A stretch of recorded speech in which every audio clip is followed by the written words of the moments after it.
हमने आपकी लाली की हस्तरेखा देख करके दो चार कुछ अवगुण हैं, उनको मैंने पढ़ लिया। आप कह रहे हैं तो मैं आपको बता देता हूं। हिमालय महाराज नैना देवी थोड़े से संकोच में आ गए, बोले बताइए भगवान। बोले अगुण अमान मात पितहीना उदासीन सब संशय छीना। आपकी लाली का जिनसे ब्याह होगा वो कैसे होंगे? बोले अगुण, उनमें कोई गुण नहीं होगा, सारे गुणहीन। जैसे गुण किसे कहते हैं? हमारे दामाद जी बड़े सरल हैं, हमारे दामाद जी बड़े अच्छे हैं, हमारे दामाद जी बड़े बुद्धिमान हैं, हमारे दामाद जी बड़ा मीठा बोलते हैं, ये सारे दामाद के गुण हैं। आपके जो दामाद जी होंगे वो अगुण होंगे, उनमें कोई गुण नहीं होगा। आप किसी दूसरे से कह नहीं सकते कि हमारे दामाद जी में ये गुण है, अगुण। और अमान, मान रहित होंगे। कभी अगर दामाद जी आए और आप उनका स्वागत सत्कार नहीं करो तो उनको बुरा नहीं लगेगा, क्योंकि वो अमान हैं, वो मान रहित हैं। और तीसरी बात तो ऐसी बताई कि महाराज मैना देवी तो अपने छाती पे हाथ रख के बैठ गई। बोले क्या? मात पितहीना, आपके जो दामाद जी हैं उनके माता पिता नहीं है। आपके जो दामाद होंगे, मतलब आपकी लाली के सास ससुर नहीं होंगे। आज की कन्या होती तो खुश हो जाती, आज की कन्या होती तो बड़ी प्रसन्न हो जाती, बढ़िया हमारे सास ससुर ही नहीं है, केवल पति देव हैं। लेकिन नैना देवी बोली ये कैसा बेटा? बोले फिर ये इसका जन्म कहां से हुआ? बोले कि पूरे विश्व को यही जन्म देते हैं, आपके जो दामाद जी होंगे इनको कोई जन्म नहीं देता। मात पितहीना उदासीन सब संशयहीना। उदासीन है, अंतर्मुखी, इसको अंग्रेजी में कहते हैं इंट्रोवर्ट। अपमान सम्मान इनसे कोई, बहुत सम्मान कर दो तो प्रसन्न हो जाए ऐसा भी नहीं है, अपमान कर दो तो बुरा मान जाए, नहीं, कुछ नहीं। दाल रोटी खिला दो तो भी राजी, कुछ मत खवाओ भूखे रखो तो भी राजी। ऐसे उदासीन होंगे आपके दामाद जी। जोगी जटिल अकाम मन नगन अमंगल भेष। नारद जी को इतना सच भी नहीं बोलना था, पहले ही डरा दिए माता पिता इतने। बोले कैसे होंगे? बोले जोगी जटिल। जटिल किसको कहते हैं? बोले बिल्कुल जड़ के भांति जो होता है। अकाम मन, बोले काम दूर दूर तक स्पर्श नहीं करेगा उनको। अकाम मन, कोई कामना नहीं होगी उनके मन में। जिनकी नगरी में आप बैठे हो उनके गुण सुन लीजिए। अकाम मन और नगन अमंगल भेष। सब लोग सावधानी से सुनो। बोले कैसे होंगे जिनसे इनका ब्याह होगा? बोले नग्न, वस्त्र पहना दो तो ठीक, नहीं पहनाओ तो कोई बात नहीं। अमंगल भेष। एक कथा हम एक महात्मा जी से सुन रहे थे।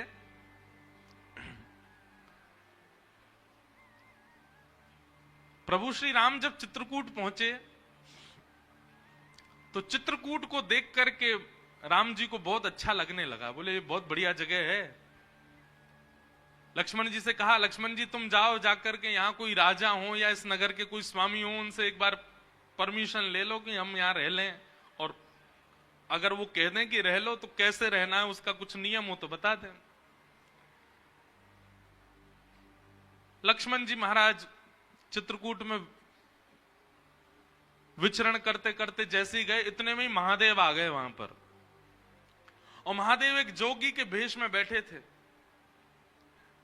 और दूर दूर तक तो कोई मानव दिखा नहीं। लक्ष्मण जी ने जैसे ही महादेव को देखा तो महादेव को देख करके उनको लगा, वो पहचान नहीं पाए कि महादेव हैं, उनको लगा कोई मानव दिखा तो। दूर से उन्होंने कहा, सीताराम, इस चित्रकूट नगरी में रहने के क्या नियम है, कृपा करके हमें बता दीजिए। तो वर्णन करते हैं कि महादेव अपनी जीभ निकाल करके और अपने गुप्तांगों को पकड़ करके नृत्य करने लगे, उछल उछल करके। लक्ष्मण जी देख करके भयभीत हो गए, बोले कि भैया जी कैसा व्यक्ति है। हमने तो इनसे पूछा कि यहाँ कोई नगर वासी हो तो बताओ, उसके बारे में कुछ बताओ, ये कैसे जीभ पकड़ करके और अमंगल स्थान का स्पर्श करके नृत्य कर रहे हैं हमारे सामने। लक्ष्मण जी को क्रोध तो आया कि थोड़ा हम कुछ लड़ाई झगड़ा कर लें, मारपीट करें, इस प्रकार से हमारा अपमान कर रहे हैं। पर उन्होंने सोचा कोई नहीं, राम जी से जाके एक बार बता दे। दौड़े दौड़े लक्ष्मण जी आए, बोले पूरे नगर में कोई तो मिला नहीं हमको, एक जोगी मिला। राम जी बोले अच्छा, तो जोगी ने क्या किया? बोले हमने उससे पूछा कि भैया ये नगर में कौन, यहाँ के राजा, यहाँ रहने का क्या नियम? वो तो अपनी जीभ पकड़ करके और ऐसे अपने गुप्त स्थान को पकड़ करके नृत्य करने लगे। राम जी जोर से हंसे, लक्ष्मण जी को हृदय से लगा के बोले अरे तुमने साक्षात महादेव का दर्शन किया है, साक्षात महादेव है, उनके रूप को पहचानना बहुत मुश्किल है। बोले महादेव थे तो इस प्रकार से कौन नृत्य करता है? राम जी बोले भैया तुम समझे नहीं, समझदार को इशारा काफी, वो इशारा करके बता रहे थे। उन्होंने कहा कि इस नगरी में यदि रहना है तो सबसे पहले जीव पकड़ी, बोले वाणी वेगम, अपनी जीव को वश में रखना, रसना को वश में रखना, ज्यादा बहुव्यंजन पाने की इच्छा मत रखना। जीव पकड़ करके उन्होंने वह बताया। और दूसरी उन्होंने हमको आज्ञा की है कि भाई वनवासी बने हो, वन में रहने के लिए आए हो तो अपने काम पर भी विजय प्राप्त कर लेना। इन दो चीजों पर विजय प्राप्त करके वन में रहा जा सकता है, ये संकेत किया है उन्होंने। लक्ष्मण तुम समझ नहीं पाए। लक्ष्मण जी तो बड़े भाव लोग, बताओ महादेव सामने आए, मैं उनको पहचान भी नहीं पाया। राम जी ने दूर से सुनकर के बता दिया कि वो महादेव है। तो ऐसे हैं महादेव। अगर किसी की बहुत प्रबल इच्छा हो कि मैं महादेव का प्रत्यक्ष दर्शन करूं तो संसारी व्यवहारों से पहले अपने आप को ऊपर ले जाना, क्योंकि महादेव प्रकट होंगे, उनके आव भाव गुण स्वरूप को समझ पाना बहुत मुश्किल है, हर कोई नहीं जान पाएगा। नारद जी महाराज बोले जोगी जटिल अकाम मन नगन अमंगल भेष, ऐसा भेष होगा आपके दामाद का। अस स्वामी एहि कह मिलहि परी हस्त अरि रेख, मैंने इनकी हस्त रेखा देख करके ये पहचान लिया है।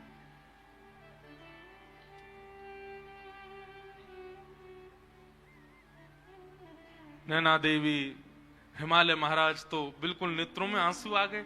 ऐसी सुकोमला, ऐसी प्यारी पुत्री, और उस पुत्री के लिए ऐसा वर बता रहे हैं। नारद जी कुछ करिए ना, ये तो पूरा माता पिता को जीवन भर यही प्रतीक्षा रहती है कि हमारी बेटी कितनी भी सुंदर हो, कितनी भी योग्य बने, पर उसका दामाद, उसका जो पति हो वो बहुत सुंदर आवे, बहुत सहज आवे, उसके अनुकूल आवे। आप कैसा बता रहे हैं? हमको तो बड़ी घबराहट हो रही है मन में। तब नारद जी महाराज बोले इसका एक उपाय हो सकता है। क्या? बोले जितने गुण लक्षण हमको पार्वती जी की रेखा देख करके और इनके मस्तिष्क को पढ़ करके दिख रहे हैं, ये सारे गुण लक्षण यदि किसी दैव पुरुष में हो और उनसे इनका ब्याह हो जाए तो मंगल हो जाएगा। यदि ये सारे अवगुण किसी मानव में होंगे तो वो मानव उचित नहीं है, लेकिन ये सारे गुण लक्षण अगर किसी देव में हो और उनसे इनका ब्याह हो जाए तो मंगलकारी होगा। हिमालय बोले ये सारे अवगुण किसमें हैं? बोले इनको अवगुण नहीं है, ये अवगुण संसार में हो तो अवगुण है, पर यही अवगुण यदि किसी देव में चले जाएं तो सारे सद्गुण बन जाते हैं। और ये सारे अवगुण जो यहां सुने गए हैं सब महादेव में घटित होते। महादेव ऐसे ही हैं। अगर महादेव आपकी पुत्री को स्वीकार कर लेंगे तो इनकी हस्तरेखा और इनकी जन्म कुंडली भी सत्य हो जाएगी और देव भी नहीं, महादेव प्राप्त हो जाएंगे। लेकिन उसके लिए आपकी पुत्री को तप करना पड़ेगा। महादेव की प्राप्ति ऐसे नहीं हो जाएगी। जे जे वर के दोष बखाने ते सब शिव पही में अनुमाने, जो विवाह संकर्षण हो दोष गुण सम कह सबको।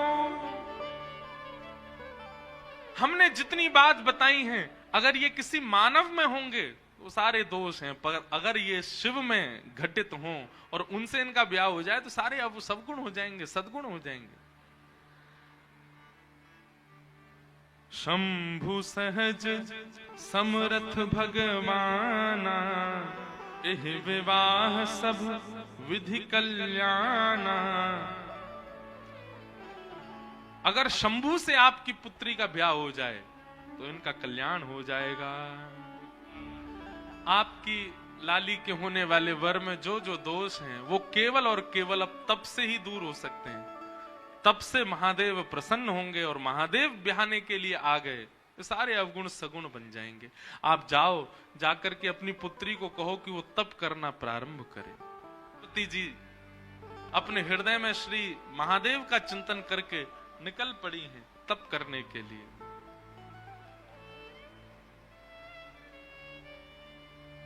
आहा, मानस जी में गोस्वामी जी वर्णन करते हैं पार्वती जी ने कैसा तप किया।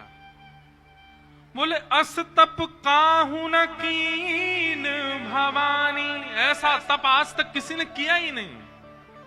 भय अनेक धीर मुनि ज्ञानी, बड़े बड़े ज्ञानियों ने भी जब पार्वती जी को देखा, देख करके सब आश्चर्यचकित हो गए। ऐसा तप आज तक किसी ने किया ही नहीं जैसा पार्वती जी कर रही हैं। अच्छा एक बात,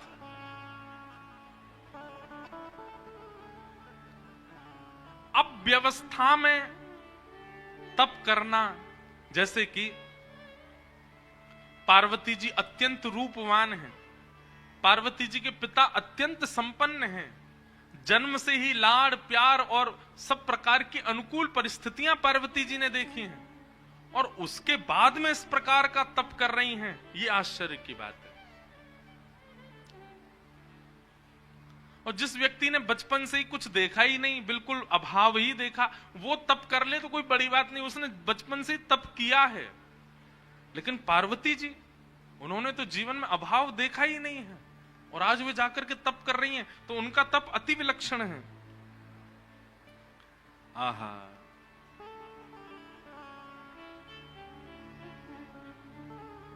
पार्वती जी का ऐसा तप हुआ, उस तप के बाद आकाशवाणी होने लगी।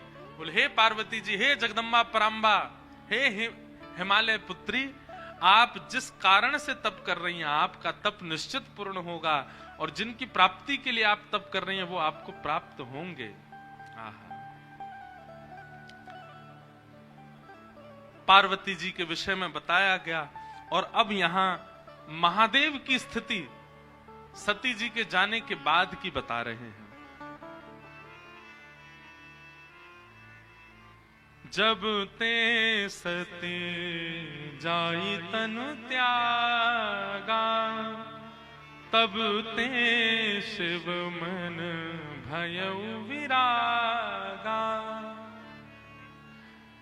एक तो महादेव पहले से ही वैराग्य रूप में रहते हैं, लेकिन सती के प्राण त्यागने के बाद अब महादेव और वीतराग हो गए और वैराग्य में आ गए।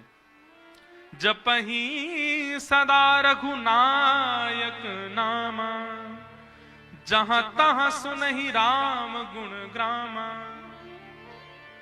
राम जी का स्मरण करते हैं और जहां भी कथा होती है महादेव बिन बुलाए पहुंच जाते हैं और पूरी कथा श्रवण करते हैं, केवल राम राम राम चिंतन करते हैं। ऐसे बीतराग, ऐसे वैराग्य में महादेव जाते चले गए।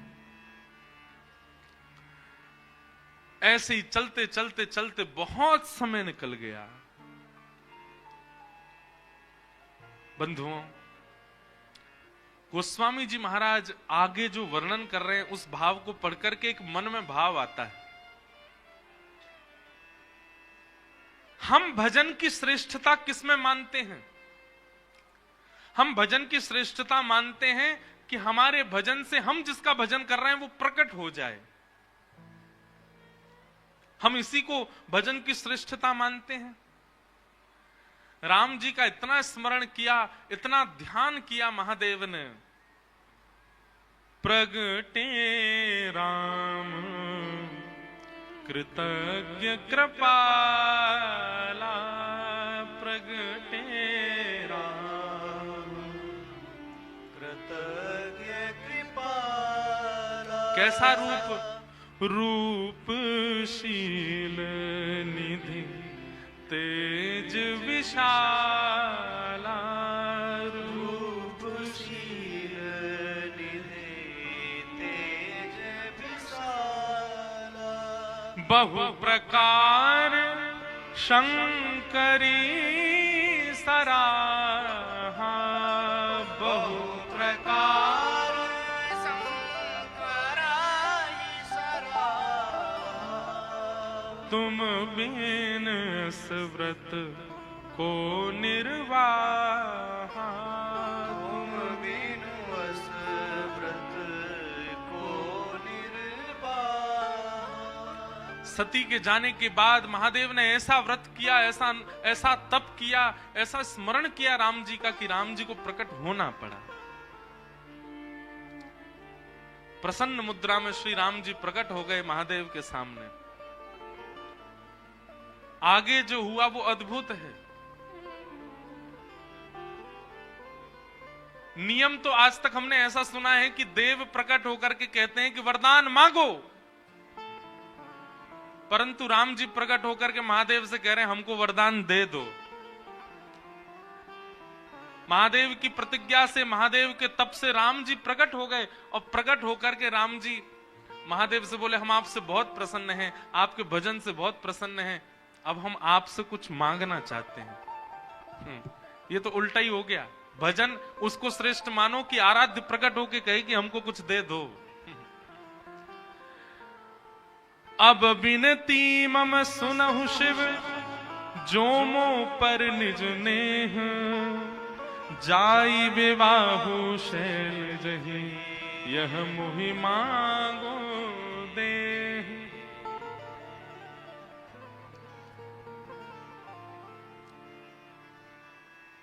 कितनी अच्छी बात।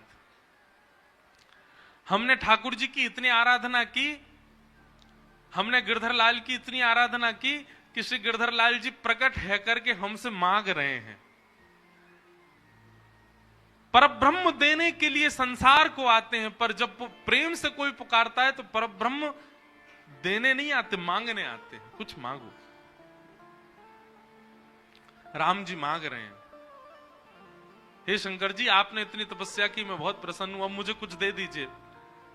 शंकर जी हंसने लगे, बोले क्या आपको क्या दूं, आपके पास तो सब कुछ है। बोले बस हम कुछ मांगना चाह रहे हैं, वो हमको दे दीजिए। बोले क्या चाहिए? बोले जाई विवाहु शैलजा, हिमाचल की पुत्री, हिमालय की पुत्री पार्वती जी से आप जाकर के विवाह करो। बस यही वरदान हमको दे दीजिए कि हम इन नेत्रों से आपका विवाह देखना चाहते हैं, आप जाकर के विवाह कीजिए।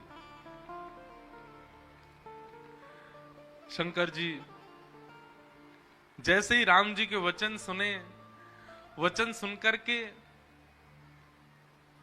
शंकर जी ने कोई दूसरा विचार मन में आया नहीं। मात पिता गुरु प्रभु की वाणी, विनहि विचार करिए शुभ जानी। राम जी हाथ पसार करके महादेव से कह रहे हैं, बोले हम मांगना चाहते हैं कि आप हिमालय की पुत्री से जाकर के विवाह करो। सुनते ही महादेव खड़े हो गए, बोले आपकी जो आज्ञा, आप जो कहेंगे करेंगे, उसमें कोई किंतु परंतु वाली बात नहीं, हम करेंगे विवाह।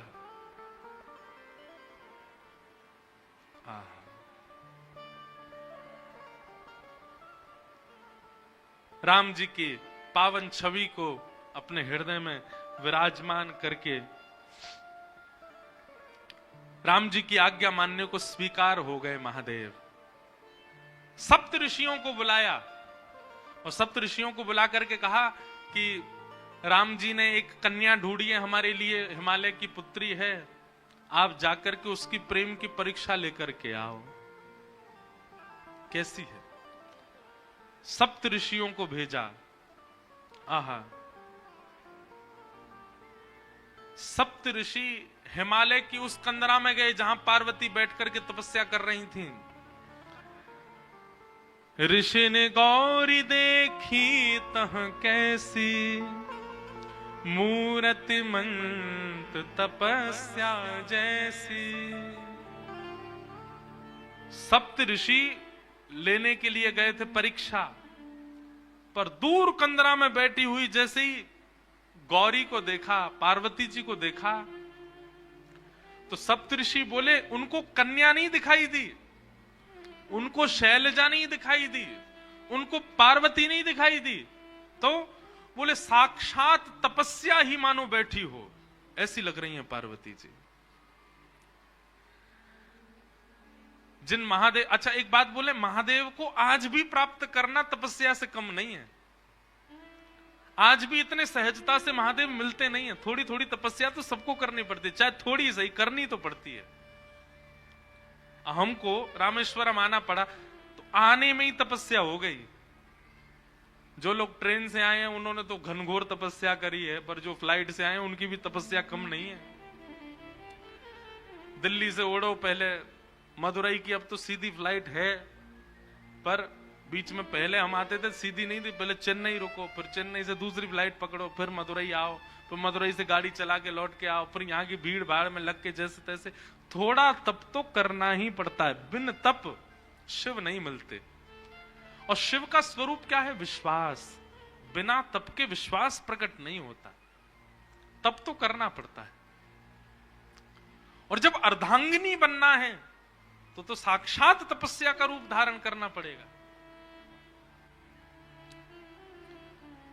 सप्त ऋषियों ने जाकर के जैसे ही पार्वती जी को देखा तो कहने लगे, बोले कि ऐसा लगा ही नहीं कि कोई स्त्री बैठी है, कोई कन्या बैठी है, कोई गौरी बैठी है, कोई हिमालय की पुत्री, ऐसा लगा साक्षात तपस्या ही बैठी है। ऐसी तपस्या है।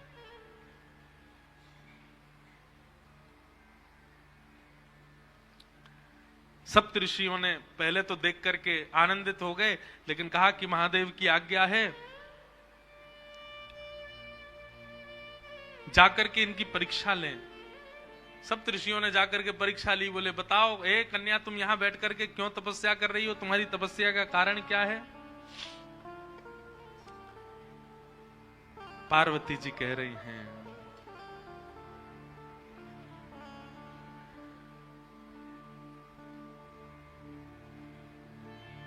मेरे गुरु नारद ने आकर के जिनके वरण के लिए मुझे आज्ञा की है, मैं उन्हीं महादेव की प्राप्ति के लिए यहां तप कर रही हूं,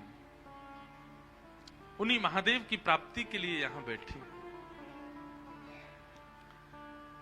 पार्वती जी की बात सुनकर के सप्तऋषि हंसने लगे। बोले किनसे ब्याह करना चाहती हो? बोले महादेव से।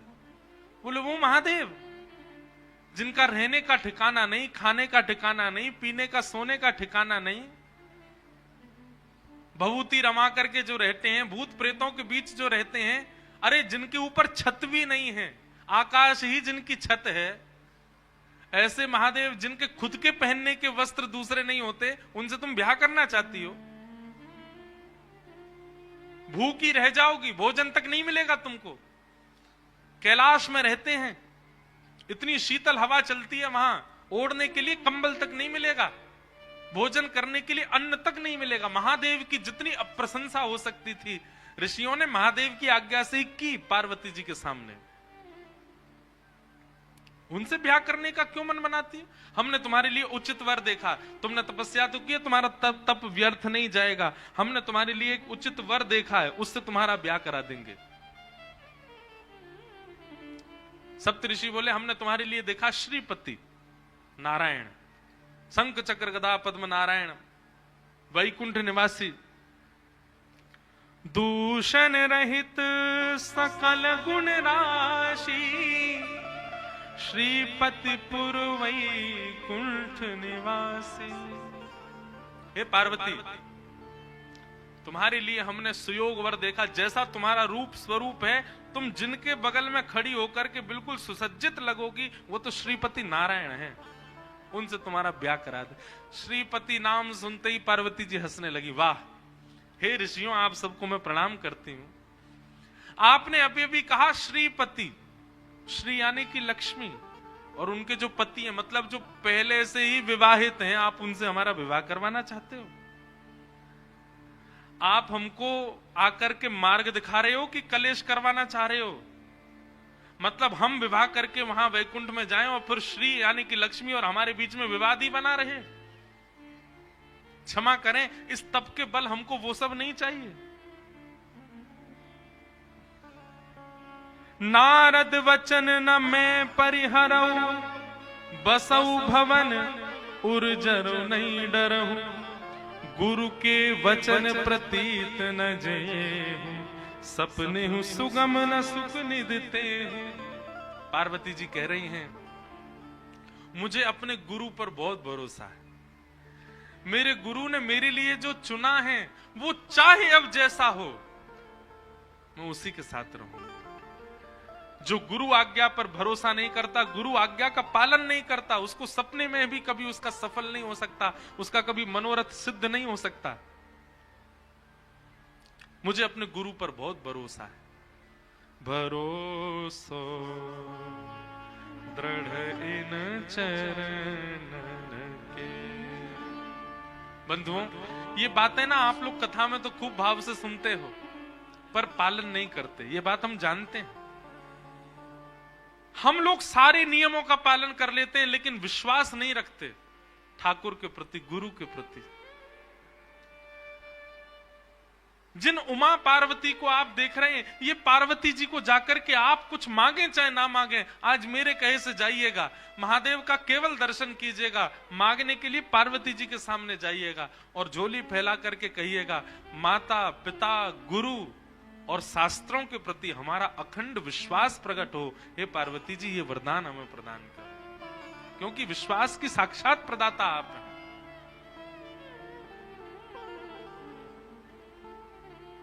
आजकल की माता जी होती तो अब तक सप्त ऋषियों की बात सुनकर के श्रीपति से ब्याह कर लिया होता। आजकल की माता जी तो ये सोचती है, ठीक है श्री को हम देख लेंगे, हम ही अधिपत्य संभालेंगे वैकुंठ में, ऐसे के संग थोड़ी रहेंगी जिसकी इतनी निंदा कर रहे हैं सब लोग। अरे कहां तक कहें, पार्वती जी ने पहले तो गुरु विश्वास को अटल दिखाया कि मेरे गुरु के प्रति भरोसा है, वो जैसे भी चुन के लाएंगे मैं उनसे ब्याह करने को तैयार हूं। पार्वती जी कह रही हैं कि अब ये मेरा हट है कि या तो मैं शिव से ब्याह करूंगी, नहीं तो कुंवारी रहूंगी। नारद जी की बात को मैं काट नहीं सकती, वे कह करके गए हैं तो मैं उनकी बात का मान रखूंगी और शिव से ब्याह करूंगी। और यद्यपि अभी सप्तऋषि आए हैं, इसके बाद यदि स्वयं महादेव भी आकर के मेरे सामने कह दें कि मैं तुम्हारा वर्ण नहीं कर सकता, मैं उनकी बात भी नहीं मानूंगी। वो भले ही मुझे स्वीकार ना करें, पर मैं मन से केवल उन्हीं की रहूंगी।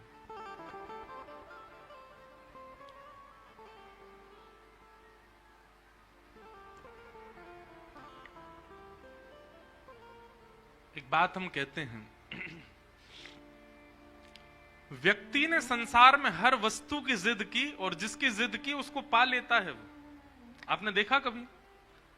आप जिद पे अड़ जाओ और जिस वस्तु की जिद आप करोगे वो आपको, भले ही आपके परिवार के लोग, आपके मित्र लोग लाके दे ही देते हैं, आपकी इतनी जिद है। पर कभी किसी व्यक्ति को ठाकुर जी के लिए जिद करते हुए देखा नहीं। लेकिन एक सूत्र बता रहे हैं, जिसने भी जिद की उसने पा लिया ठाकुर जी को। मीराबाई ने जिद की, एक दिन बारात जा रही थी और छोटी सी मीराबाई अपनी मां से जाकर के कहती, मां ये क्या हो रहा है, नीचे इतने ढोल नगाड़े बज रहे हैं, सब नाच रहे हैं, जी क्या हो रहा है? मां ने कहा, अरे एक बींगड़ी के लिए उसका बींग, उसका पति, होने वाला पति दुल्हा बन करके घोड़ी पर चढ़ के जा रहा, उसके परिवार के लोग सब नाच रहे हैं और ये जाएगा और किसी की लाली से जाकर के ब्याह करेगा, फिर सदा उसको अपने पास ही रखेगा। देखते देखते मीराबाई के मन में आया, मैया मेरा बींद कब आएगा? छोटी सी मीरा, मेरे पति कब आएंगे? और मेरे पति कौन है? मेरा बींद कैसी बारात लेके आएगा? उसकी बारात में कैसे लोग नाचने वाले होंगे? बड़ी माताएं बहनें सब हंसने लगी। अरे मीरा, तू तो छोटी सी कैसा हट करती है, अभी तो बहुत समय तेरे ब्याह में। मां जाकर के रसोई घर में काम करने लगी। अब मीरा जाकर के द्वार पर खड़े होकर बोले, मां बताओ ना मेरे बींद कौन है, वो कब आएंगे। मां कुछ और काम करने चली जाए, मीरा पीछे पीछे, मां आप बताती क्यों नहीं, मेरे बींद कौन है, उनका स्वरूप कैसा होगा, वो कब आएंगे मुझको लेने। कक्ष में बैठ करके कपड़े सवार रही हैं मां, मीरा आकर के रोने लग गई। बोले आप बताती क्यों नहीं हो, मेरे बींद कौन है। देखो ना, आपके भी बींद हैं पिताजी, बड़ी मासा के भी बींद हैं बड़े पिताजी, छोटी मासा के भी बींद हैं, सबके बींद हैं, मैं बिना बींद के क्यों, मैं बिना दुल्हे के क्यों, मेरा दुल्हा कौन है। इतनी जिद की, इतनी जिद की, एक दिन मां ने अपना पीछा छुड़ाने के लिए, मीरा बैठे बैठे बताओ ना मेरे बींद कौन है। तभी मां ने देखा मीरा के कक्ष में वो खेलती हैं ठाकुर जी के रूप के साथ, ठाकुर जी का रूप विराजन, वो बैठे तेरे बींद, यही है तेरे बींद, यही आएंगे घोड़ी पे बैठ के और यही तेरे को लेके जाएंगे अपने साथ। मीरा ने जैसे ही देखा गिरधर लाल को, मां की बात थी तो पीछा छुड़ाने के लिए, पर मीरा को इतना विश्वास हो गया मां की बात पर, मीरा को अब वो कोई और दिखे ही नहीं, उनके प्रति कोई और भाव आया ही नहीं। जो पहली बार बारात देख करके, उस बींद को देख करके लगा था ये किसी से वरण करने दुल्हा जा रहा है, वैसी भावना उनको ठाकुर जी को देख करके आने लगी। ये भी आएंगे, घोड़ी पर बैठ के आएंगे, खूब सारे बाराती होंगे। और भैया संसार के दुल्हा जब जाते हैं तो संसारी बाराती जाते हैं। अब जब मेरे दुल्हा ही गिरधर गोपाल हैं तो इनकी बारात में तो शंकर जी आएंगे, नारद जी आएंगे, इंद्र आएंगे, ब्रह्मा जी आएंगे, देवताओं की बारात आएगी। ये सारे ख्वाब मीराबाई बनाने लगी। अब वे जब भी गिरधर को देखती हैं ये भाव रखती नहीं है कि ये पाषाण है, ये मूर्ति है, ये भगवान है, मेरे बींद हैं।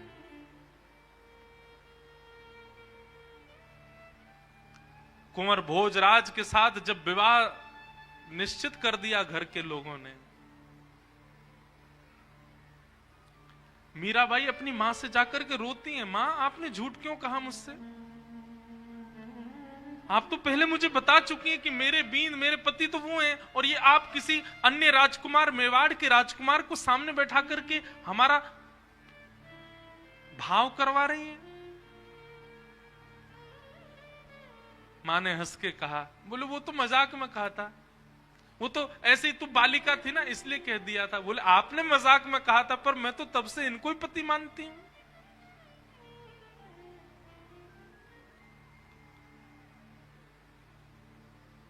मीराबाई ने भोजराज से इस बात को स्पष्ट कर दिया विवाह से पहले ही, क्षमा करिएगा पर परिवार के लोग कह तो नहीं कि मैं आपसे विवाह करूं, पर मेरा विवाह हो चुका है गिरधर गोपाल के साथ, और हठ पूर्वक राजवंश की कन्या हूं। मेरा विवाह यदि आपसे करा भी दिया गया तो एक पत्नी जो क्रिया पति के लिए करती है, भोजन बनाना, उसका ध्यान रखना, उसके साथ रहना, उसके वंश का वर्धन करना, ये सब मैं नहीं कर पाऊंगी।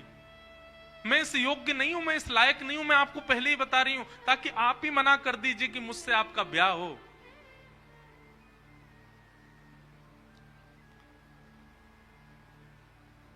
कुंवर भोजराज नेत्र सजल हो गए उनके, और वो बोले किसने कहा कि मैं आपको पत्नी वर्ण करके लेके जाने वाला हूं। ये तो संसार को दिखेगा कि मैं आपसे ब्याह करूंगा, आपको पत्नी मान करके लेके जाऊंगा, पर वास्तव में तो हमारे मेवाड़ में राजा खूब हैं, शत्रु खूब हैं, कोई भक्त नहीं है, इसलिए एक भक्त को ले जाने के लिए आया हूं। और भले ही उसके लिए बहाना विवाह ही क्यों ना बने, हमारे मेवाड़ की भूमि धन्य हो जाएगी यदि आप मेरी पत्नी बनकर के चलेंगी। एक भक्त का पदार्पण मेवाड़ में हो जाएगा तो मुझे निश्चित है भक्त आएंगे तो ठाकुर को आना पड़ेगा। मैं इसलिए आपसे विवाह कर रहा हूं। मेरे विवाह के पीछे और कोई कारण, मीरा चरित्र बहुत अद्भुत है बंधु, अब मैं उसमें चला गया तो फिर मैं मीरा जी के बारे में ही बोलता रहूंगा। और वो हुआ। मीराबाई मेवाड़ की भूमि पर गई, इसीलिए हमारे श्री गोवर्धन नाथ, हमारे श्रीनाथ जी ब्रज छोड़ करके मेवाड़ चले गए, नाथद द्वार में विराज गए। नाथ द्वारा में इस बार गिरधर लाल जी का उत्सव है वहां पर। किसके लिए गए? क्योंकि मीराबाई घूमी है मेवाड़ में, वो चरण पधरा के आ चुकी है मेवाड़ में, इसलिए गए ठाकुर जी। अजब कुमारी के लिए गए मेवाड़। मीराबाई का जब ब्याह होना था ना, अगले दिन ब्याह होना है, रात्रि में ही मीराबाई ठाकुर जी को हृदय से लगा के सो रही हैं, रो रही हैं। मैं आत्मा से तो आपकी हो चुकी हूं, पर मेरे तन का विवाह माता पिता कहीं और कर रहे हैं। लेकिन बस एक बार आपसे प्रार्थना करके ये जानना चाहती हूं, आप मेरे तन को भी स्वीकार कर लीजिए ना, कोई और स्वीकार कर, उससे पहले एक बार आप कर लीजिए ना।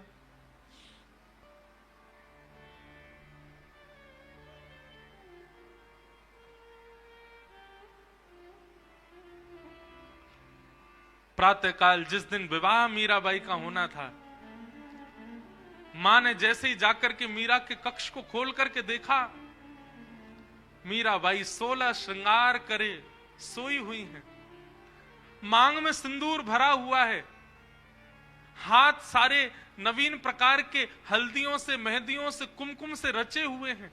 एक ऐसी सुगंधी आ रही है मीराबाई के तन में से, जिस सुगंधी को आज तक बड़े बड़े राजाओं ने भी कभी सूंघा नहीं था। ऐसा श्रृंगार मीराबाई का कि थोड़ी देर के लिए तो मां भी देखती रह गई मीरा को। और मीराबाई के विवाह का जोड़ा जो उनको पहनना था, वो तो यथावत दूर कहीं रखा था।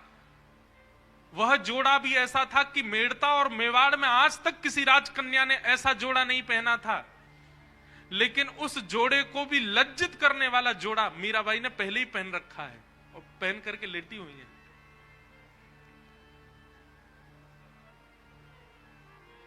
मां ने जाकर के मीराबाई को उठाया, मांग में सिंदूर, पैरों में महावर लगे हैं, एक नया जोड़ा पहन रखा है, गले में मंगलसूत्र, विवाह हो गया मीरा का, मानो इस अवस्था में पड़ी है। जैसे ही होश में आई, उठी मीराबाई। मां ने पूछा, मीरा ये तुम क्या कर रखा है? तेरे मांग में सिंदूर कहां से आ गया? अपने वस्त्र से मिटाने लगी। मीराबाई ने हाथ पकड़े, नहीं मां ये मत करो। पैर के महावर छुटाने लगी, हाथ की हल्दियां मिटाने लगी। मीराबाई अपने आप को समेट के किनारे ले गई, मां ये सब मत करो। मैंने कहा था ना, गिरधर गोपाल मेरे पति हैं और मेरा उनसे ब्याह हो गया, कल मेरा ब्याह हो गया। मीराबाई की मां कहती हैं, फालतू बातें मत कर, तेरा ब्याह हो गया। अरे ब्याह हुआ, किसी ने देखा? केवल अपनी मन की बातें बोलती रहती है। किसी ने देखा तेरा ब्याह? मीराबाई कहती है, संसार के ब्याह को तो 10 लोग, 50 लोग, 100, 200, 1000 लोग देखते होंगे, मेरे ब्याह को तो 56 करोड़ देवताओं ने देखा। 56 कोटा जना पधार्या। मेरे पतिदेव की बारात में 56 करोड़ बाराती आए थे। 56 कोटा जना पधार्या, दुल्हो श्री ब्रजनाथ। दुल्हा बनकर के मेरे ठाकुर जी आए थे, मेरा ब्याह हो गया। अब मां, ये तन, ये मन, ये आत्मा सब कृष्ण की हो चुकी है।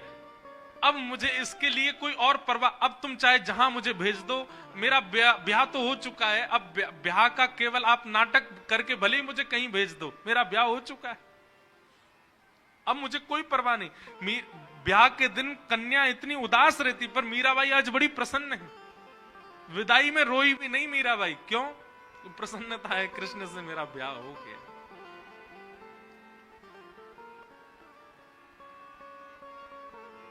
कहने का अभिप्राय क्या?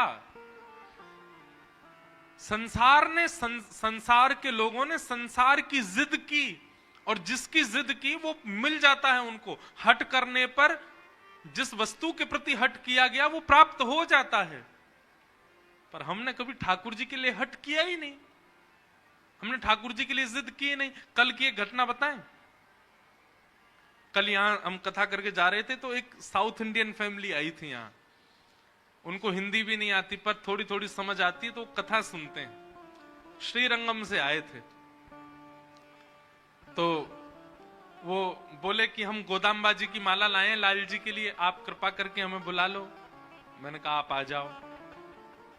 हम स्वाध्याय में और भ्रमण में इतने व्यस्त हैं कि हम किसी से मिल नहीं पा रहे हैं, तो हमने उनको बुलाया। उन्होंने आकर के एक ऐसी बात बताई, बोले महाराज जी हमको जब पता चला कि आप रामेश्वरम आ रहे हैं तो हमने विचार किया कि हम जाएंगे मिलने, पर हमारे पतिदेव का इतना कठिन काम आ गया कि निकलना असंभव था, असंभव, नहीं निकल सकते। बोले जब असंभव हो गया निकलना तो मैंने मनी मन लाल जी से कहा कि हे लाल जी, हमें लगता आपको हमसे मिलना नहीं है, इसलिए आप हमको बुला नहीं रहे हैं। जैसे हमारे यहाँ राधा रानी है वैसे दक्षिण में रामानुज संप्रदाय में श्री गोदाम्बा जी हैं। गोदाम्बा जी को श्री जी का ही स्वरूप माना जाता है।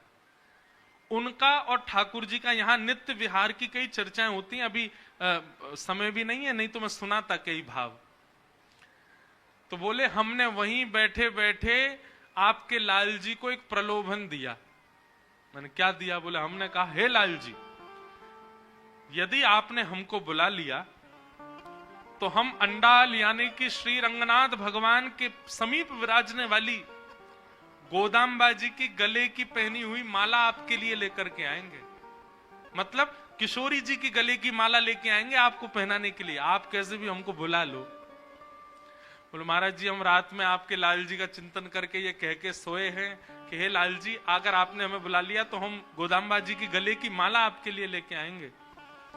बोले सुबह जब हम उठे नित्य क्रम में लगे थे तो हमारे पतिदेव का फोन बजा और जिस कार्य के लिए हम रुक रहे थे वो कार्य जनवरी के लिए स्थगित हो गया, आगे बढ़ गया। और बोले पतिदेव हमारे इतने बोले देखो लाल जी ने तुम्हारी सुन ली, हमारा कार्य 1 महीना टल गया, अब हम जा सकते हैं रामेश्वरम। बोले हम तुरंत मंदिर गए, गोदाम्बा जी की माला लिए और माला लेकर के आए। हमने कहा पहना दो लाल जी को, और फिर गिरधर लाल जी ने वो माला स्वीकार की। ऐसे ठाकुर जी, कोई हट करे तो सही, कोई जिद करे तो सही ठाकुर जी से, ठाकुर जी करेंगे उसके लिए क्रिया। पार्वती जी क्या कह रही हैं? जन्म कोटि लगी रगर हमारी, क्या वरऊ शंभु न तरहूं कुआरी। ये हमारी जिद है, या तो हम महादेव से ब्याह करेंगे नहीं तो कुंवारी रहेंगी। और स्वयं महादेव भी आकर के अगर मुझसे कह दें कि वे मेरा वरण नहीं करेंगे, मैं उनकी बात भी नहीं मानूंगी, मैं तब भी उन्हीं को ही पति रूप में मांगूंगी।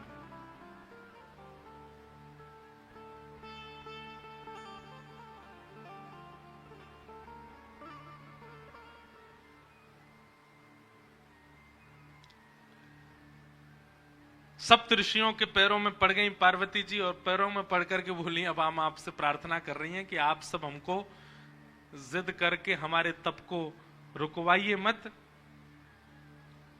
आप सब लोग अब प्रस्थान करो।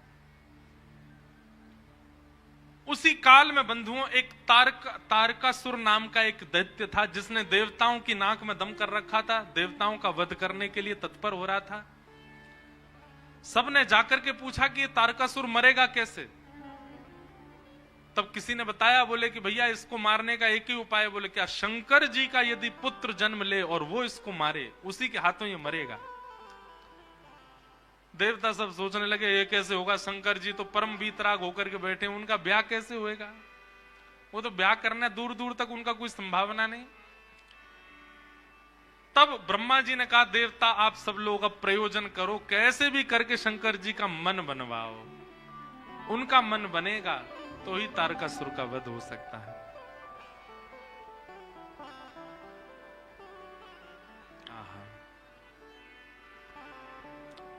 ये अमर है, ये ऐसे नहीं मरेगा, महादेव के पुत्र से ही इसका वध संभव है।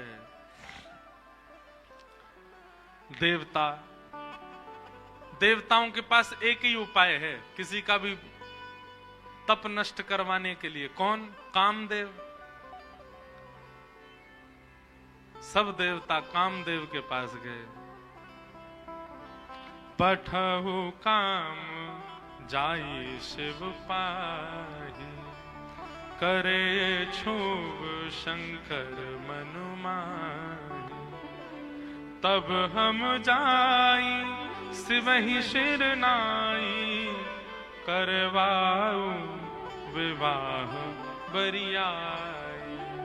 सबने कामदेव से जाकर के प्रार्थना करी। बोले कामदेव तुम जाओ। बोले क्या करना है? बोले जाकर के शंकर जी की भजन में, शंकर जी के तप में विघ्न डालो, उनके नेत्र खोल दो। वो जैसे ही तप से बाहर आ जाएंगे उसके बाद हम जाकर के उनसे प्रार्थना कर लेंगे कि आप ब्याह कर लो, पर उनके तप को भंग करने की क्रिया तुम ही करो। कामदेव बोला आप लोगों को और कोई नहीं मिलता, बस मैं ही मिलता हूं। हैं बेचारे सज्जन लोग, श्रेष्ठ लोग तप आदि करते, मेरे को ही भेज देते हो, जाके इसका तप दूर कर दो। देवता सब कहने लगे हम देवता, तुम ये सोचो ना, तुम्हारा बलिदान 33 कोटि देवताओं का लाभ करता है, पूरे ब्रह्मांड का लाभ करता है। एक बात कहते हैं बंधुओं, बुरा नहीं मानिएगा, काम दैत्य नहीं है, काम देव है। उसको दैत्य हम लोगों ने बनाया है, उसकी दैत्य के प्रकार आराधना करते हैं। अब जैसे कि महादेव की आराधना का नियम है, जल चढ़ाओ, बिल्व पत्र चढ़ाओ, धतूरा चढ़ाओ, पुष्प चढ़ाओ, गंगा जल चढ़ाओ, ये नियम है। अब इस नियम से परे जाकर के यदि महादेव की आराधना करेगा तो महादेव उसका सर्वनाश करेंगे कि नहीं? ऐसी काम की भी आराधना का नियम है। लोग उसको विपरीत प्रयोग ले लेते हैं काम का, इसीलिए काम सर्वनाश करता है बुद्धि का, मति का, जीवन का। काम देव है, उसको देव की तरह भजो।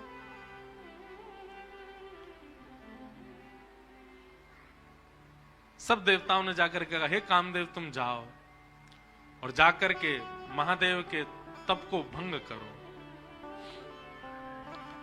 कामदेव बोले आप लोगों का कार्य सिद्ध होगा तो मैं चला जाता हूं। आहा, कामदेव और जगह तो बड़े सूक्ष्म रूप में जाता है, परंतु जब पता चला कि हमारे यजमान ही महादेव हैं तो प्रचंड रूप धारण करके गया। और प्रचंड रूप कैसा धारण किया?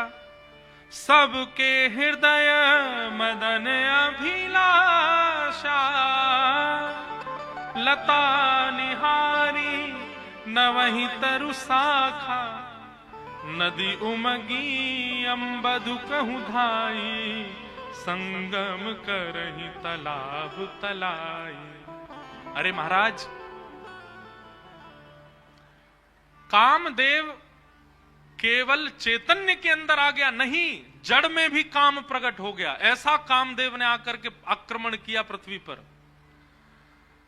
वृक्षों से लताएं लिपटने लगी, वहां भी काम का दर्शन होने लगा। तालाब तलाइयों से जाकर के मिलने लगे, वहां भी काम का दर्शन। नदियों की गति इतनी तीव्र हो गई, सब जाकर के समुद्र से मिलने लगी। आकाश पृथ्वी से मिलने के लिए उतावले होने लगे। पृथ्वी अपने आप को जगह जगह से उच्छलित करने लगी, उठने लगी, आकाश से मिलने के। सब काम में हो गया। पशु पक्षी नभ जल थल चारी, भय काम वश समय विसारी। सब काम, जिस जगह देखो वहीं काम का दर्शन हो रहा है। पशु पक्षी आपस में लगे हैं, सब प्रकार के भाव सब जगह प्रकट हो रहे हैं। मदन अंध व्याकुल सब लोका, निश दिन नहीं अब लोक ही को का।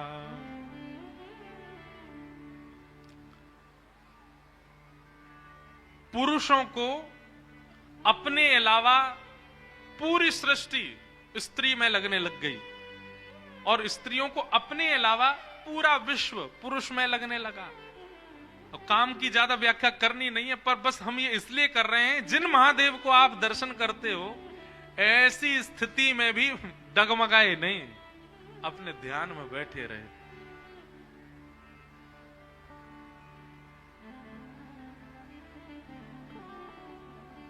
आहा, और सबसे सुंदर चौपाई क्या, सबको अस्त व्यस्त कर दिया कामदेव ने। भय कामवश जोगिस तापस, पवरन की को कहें देख ही चराचर नारी में, जे ब्रह्म में देखत रहे। जो सब में ब्रह्म देखते थे, सब में नारी दिखने लगी उनको। अबला विलो कहीं पुरुष में, नारियों को सब में पुरुष दिखने लगा। जग पुरुष सब अबला में, दुई दंड भरी ब्रह्मांड भीतर, काम कृत कौतुक अयम। धरी न काहू धीर सब, के मन मनसी मनसिज हरे। ये बहुत अच्छी बात है। गोस्वामी जी महाराज लिख रहे हैं क्या? बोले कामदेव ने ऐसा आक्रमण किया, धरी ना काहू धीर, कोई अपने ऊपर काबू नहीं कर पा रहा है। सबके मन मनसिज हरे, सबके मन को कामदेव ने हरण कर लिया। लेकिन यह पंक्ति लिखने के बाद तुलसीदास जी रुक गए। तुलसीदास जी बोले हमने काम की कुछ ज्यादा प्रशंसा नहीं कर दी, काम की व्यापकता कुछ ज्यादा नहीं बता दी। अरे हमने ये तक लिख दिया कि कामवश जोगिस तापस पर्वनी किनको कहें। बोले जोगी तपस्वी सबको हमने काम के लहर में उलझा दिया। काम की इतनी प्रशंसा कर दी हमने, काम की इतनी व्यापकता दिखा दी हमने। कहीं ऐसा ना हो कि ये काम के सारे प्रसंग को सुनकर के लोग डर जाएं, बोले काम से जीते ही कौन सकता है फिर। लेकिन अब लिखी हुई बात मिट ना सकें, मिटा तो सकते नहीं है, तो क्या करें। गोस्वामी तुलसीदास जी अति चिंता में बैठे हैं और मन ही मन सोच रहे ये मैंने क्यों लिख दिया। धीर न काहू धीर सब, के मन मसज हरे। सबको कामदेव ने हरण कर लिया। गोस्वामी तुलसीदास जी महाराज चिंता करते करते करते सो गए। तभी हनुमान जी महाराज आए और गोस्वामी जी की कलम उठा करके अगली पंक्ति लिख गए। क्या? जो राखे रघुवीर ते, उबरे ते ही काल महु। हनुमान जी महाराज लिख करके गए और सुबह उठते ही गोस्वामी जी ने स्नान ध्यान करके जैसे पुनः लिखने के लिए कलम उठाई तो क्या देखा, गोस्वामी जी जिस पंक्ति पर अत्यंत चिंतित हो गए थे कि काम ने सबको अपने वश में कर लिया, अब इससे आगे क्या लिखूं मैं। हनुमान जी नीचे लिख करके गए, बोले लेकिन जिनके हिये में साक्षात राम जी विराज रहे हैं, काम उनका स्पर्श भी नहीं कर पाएगा, काम उन पर प्रभाव नहीं कर पाया, प्रहार नहीं कर पाया। अरे जिनके चित्त में राम निवास करते हैं वो तो काल के मुख से निकल के आ जाते हैं।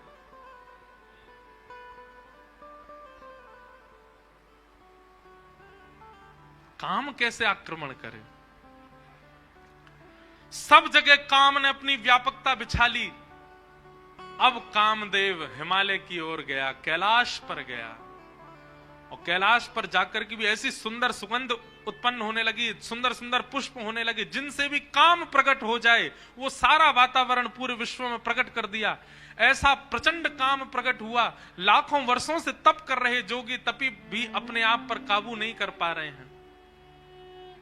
लेकिन शिव ही विलोकई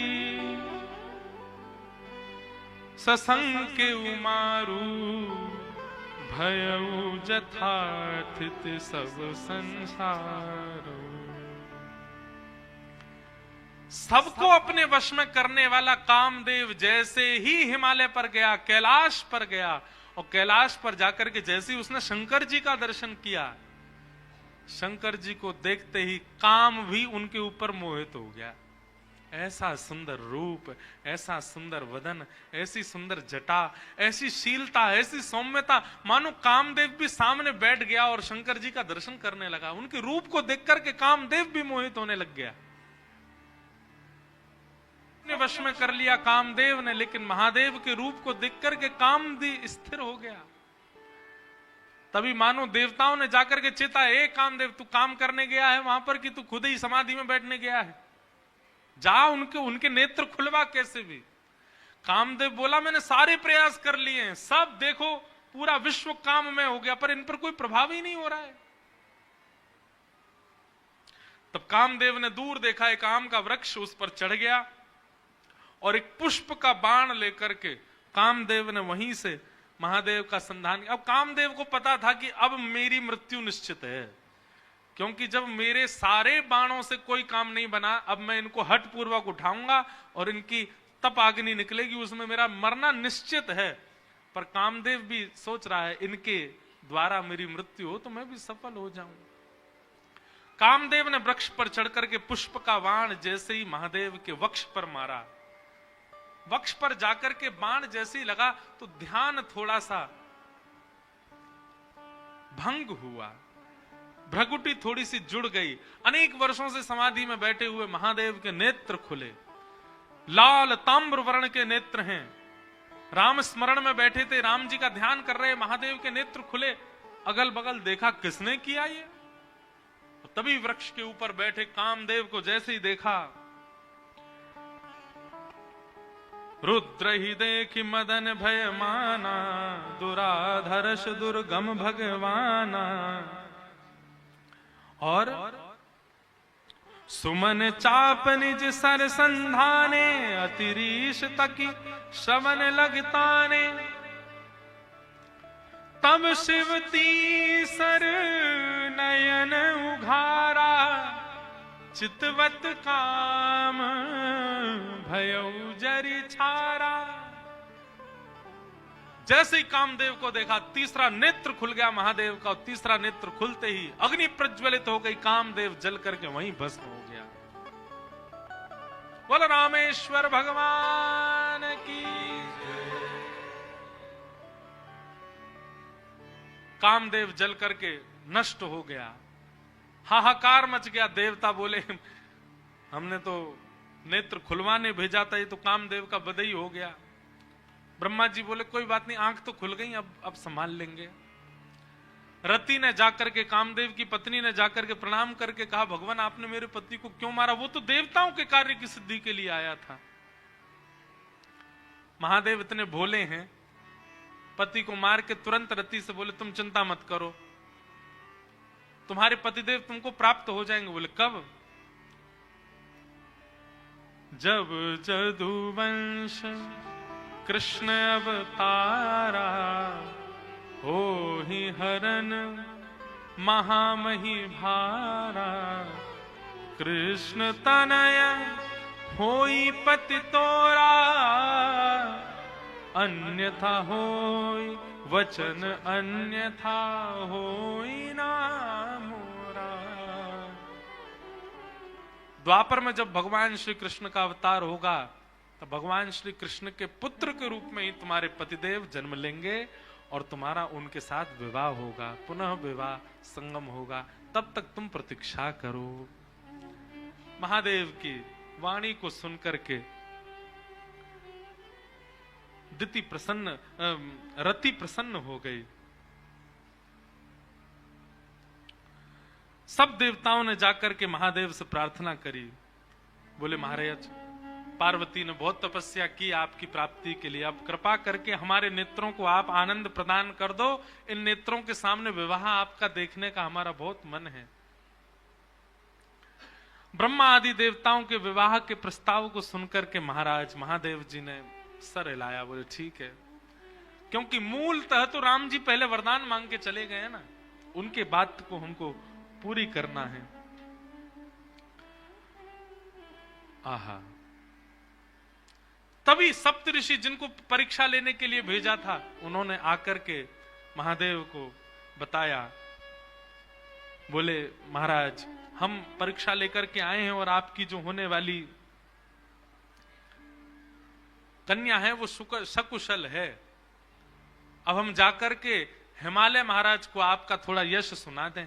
सप्तऋषि गए हिमालय महाराज के पास, जाकर के उन्होंने कहा आपकी पुत्री जिनके लिए तप कर रही है वो साक्षात महादेव हैं और महादेव बारात लेकर के आएंगे, आप अपने पूरे नगर की तैयारियां करो, सुंदर बनाओ, देवी देवता सब पधारेंगे। महाराज पार्वती जी का तप पूर्ण हुआ, हिमालय ने अपनी समस्त कंदराओं को सजाना प्रारंभ किया। हमारे ब्रज के एक महाराज जी कह रहे थे, आज भी हिमालय का दर्शन करके लोग उसके प्रति आकर्षित हो जाते हैं, इतना सुंदर हिमालय लगता है। वे कहते हैं, बोले हिमालय को सजाया हिमालय ने तभी था जब भगवान शिव की बारात गई वहां। ये आजकल जिस हिमालय का दर्शन हम करते हैं ये तो उतराई है, मतलब घर सजाने के बाद जब थोड़ा थोड़ा सजावट जो है वो धीमी पड़ जाती है, फीकी पड़ जाती है, तब का हिमालय हमको दिख रहा है।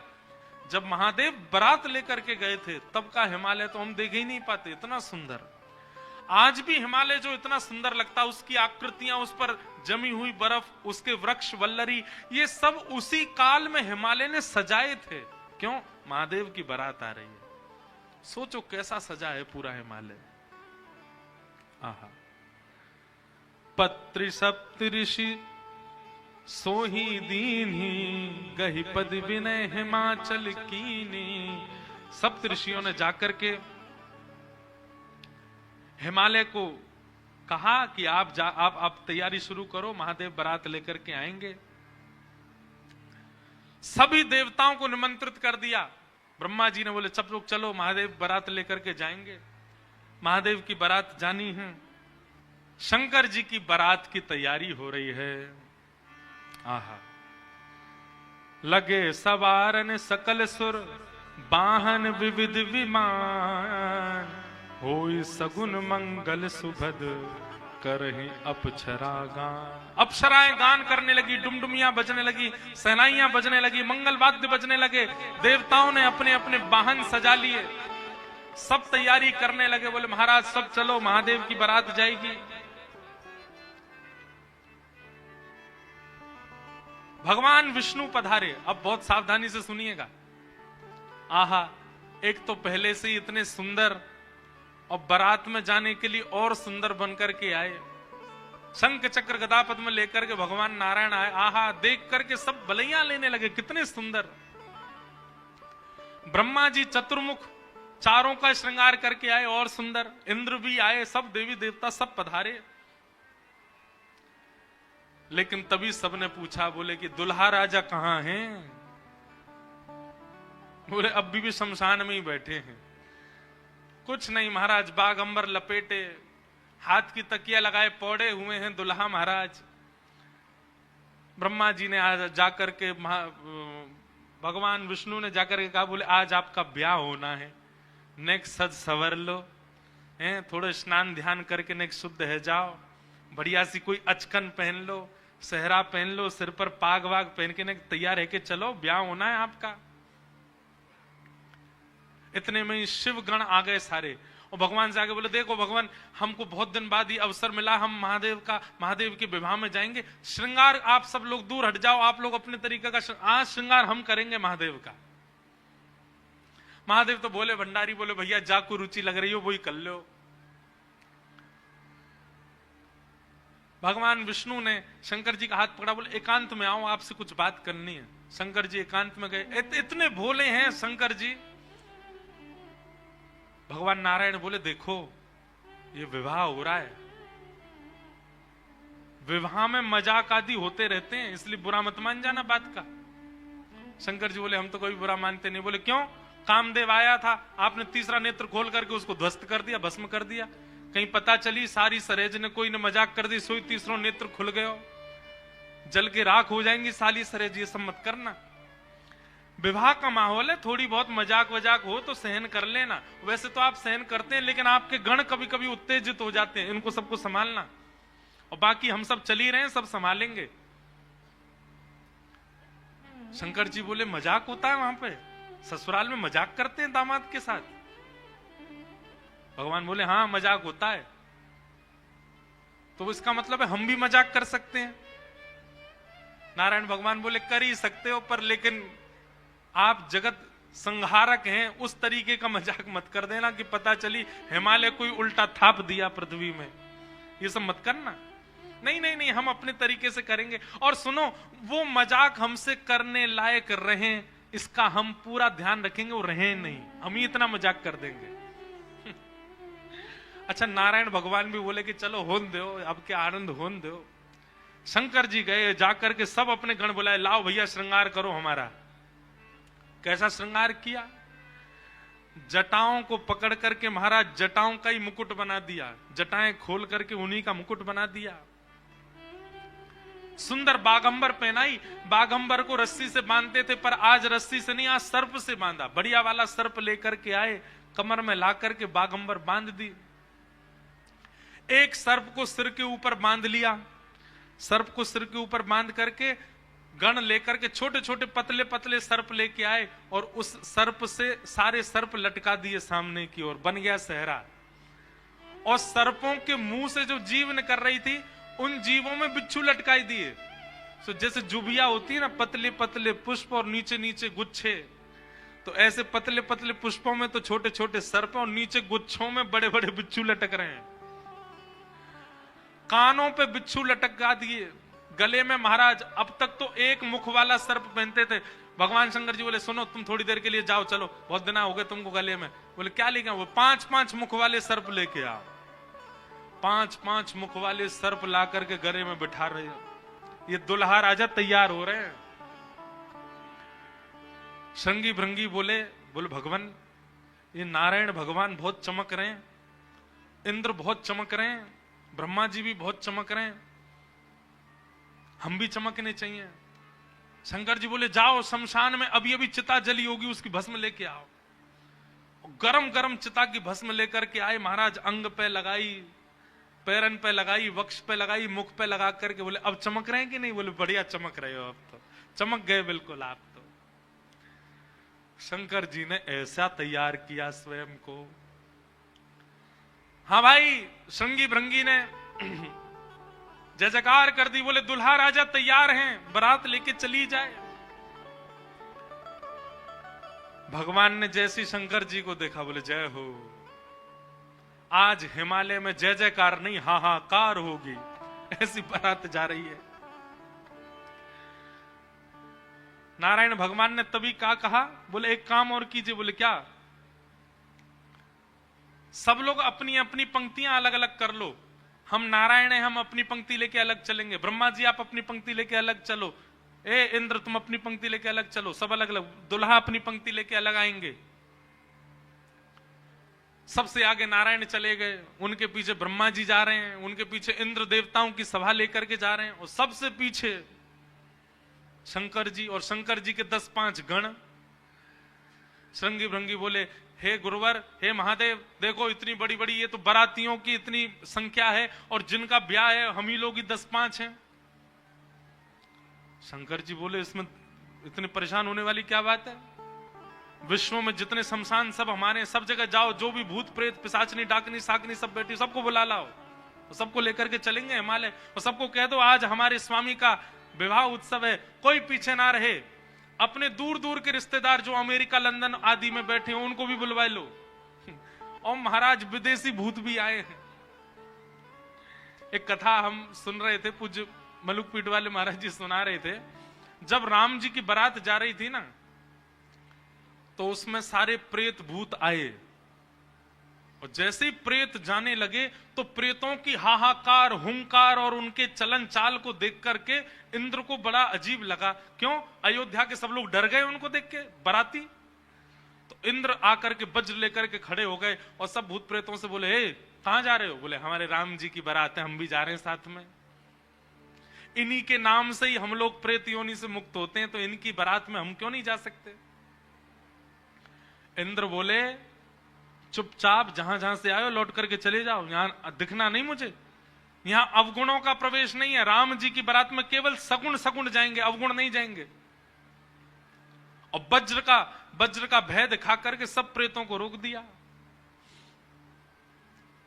प्रेत बेचारे एक मैदान में जाकर के बैठ गए। बोले हम इतने ही बुरे हैं तो हमको बनाया क्यों? हम इतने ही बुरे हैं तो हम लोगों का सृजन क्यों किया? आज बताओ, हमको बारात से बाहर कर दिया, इससे बड़ा अपमान क्या होगा हमारा? इतने में पीछे पीछे नंदी पर बैठे श्रृंगी भृंगी के संग महादेव जा रहे थे। महादेव ने कही वो श्रृंगी भृंगी बड़ी भीड़ लगी है, देखो तो क्या हो रहा है। महादेव जैसे ही पहुंचे सब भूत प्रेत रोने लगे। बोले हमारे साथ बहुत बुरा हुआ, हमको क्यों बनाया? इंद्र ने अपने वज्र का भय दिखा करके हमको रोक दिया। बोले राम जी की बारात में तुम नहीं जा सकते, तुम सब असगुन हो, केवल सगुनों का प्रवेश है। महादेव तो बोले बाबा दीन दयाल, इतनी दया आ गई। महादेव बोले चिंता मत करो, हम वचन दे रहे हैं, ये जितनी देवतान के ब्याह इनके सबके में सगुन को जाने दो। देवों के ब्याह में सगुन जाएंगे और महादेव के ब्याह में सारे असगुन जाएंगे, तुम सबको हम लेके जाएंगे। हम सगुनों के संग नहीं चलेंगे, तुम्हारे संग चलेंगे, तुम सब चलना हमारे साथ। आज महादेव ने सब बुला लिए, सब लोग आ गए। आहा, सब भूत प्रेत आ गए। कैसे कैसे भूत प्रेत आए? को मुखहीन विपुल मुख काहू, बिन पद कर को बहुपद, बिन बिन नयन को नयन विहीना, हृष्ट पुष्ट को अततन खीना। कोई मुखहीन विपुल मुख काहू, किसी का सिर ही नहीं है और किसी के बहुत सारे सिर हैं। और बिन पद कर को बहुपद बाहु, किसी के हाथ पैर ही नहीं है, रेंग रेंग के चल रहा हो, किसी के खूब सारे हाथ पैर हैं। विपुल नयन को नयन विहीना, किसी के नेत्र ही नहीं है, किसी के खूब सारे नेत्र हैं। और हृष्ट पुष्ट को भयंकर प्रचंड है, और कोई अति तन खीना, कोई बिल्कुल पतला दुबला है। और महाराज यही नहीं, तन खीन को अत पीन, पावन को अपावन गति धने, भूषण कराल कपाल कर सब सध्य सोनित तन भरे, खग स्वान सुवर शकाल मुख गण वेश, अगणित को गण बहुजिनस प्रेत पिशाच जोगी, जमात बरनत नहीं बने, जमात बरनत नहीं बने, जमात बरनत नहीं बने। सूकर कूकर गधा आदि के मुख वाले प्रेत भी चल रहे हैं साथ में। ऐसे ऐसे प्रेत आ गए, हूं हुंकार करते हुए चल रहे हैं, खिंग खिंग करते हुए चल रहे हैं, खिलची करते हुए चल रहे हैं। इस प्रकार सारे भूत प्रेतों की जमात आ गई और जमात निकल पड़ी, बारात निकल पड़ी हिमालय की ओर। आहा, सब सखियन ने मंगल गाए, मांगे अपने नेग। सब सखियन ने मंगल गाए, मांगे अपनों ने।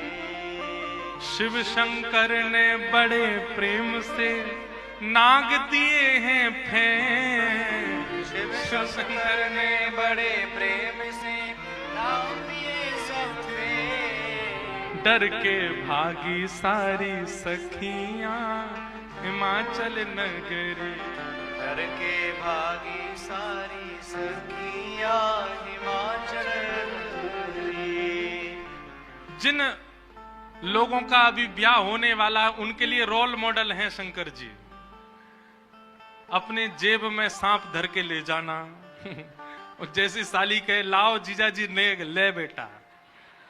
हमारे पूर्वज शंकर जी ने भी ऐसा ही किया था सालियों के साथ।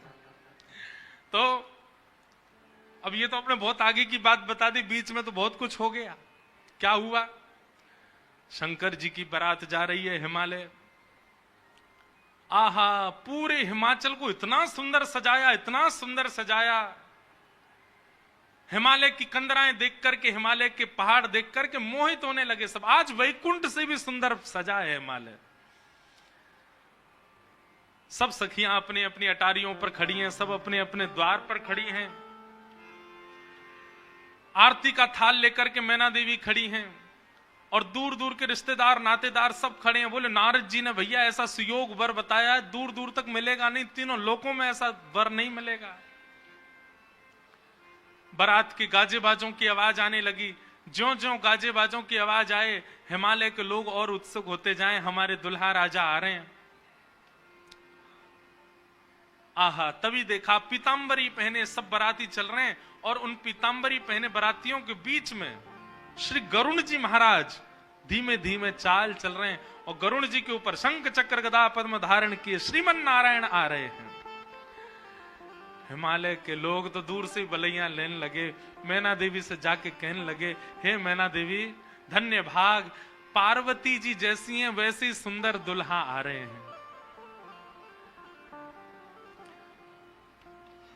मैना देवी के बगल में नारद जी खड़े थे। मैना देवी बोली, मैं किस मुंह से आपका धन्यवाद करूं? आपने मेरी पुत्री के लिए ऐसे सुयोग वर ढूंढे। नारद जी बोले, नहीं नहीं, ये तो उनके मिलने जुलने वाले हैं, ये दुल्हा नहीं है। ये तो दुल्हा से ऐसी उनकी मित्रता है, प्रेम मानने वाले हैं।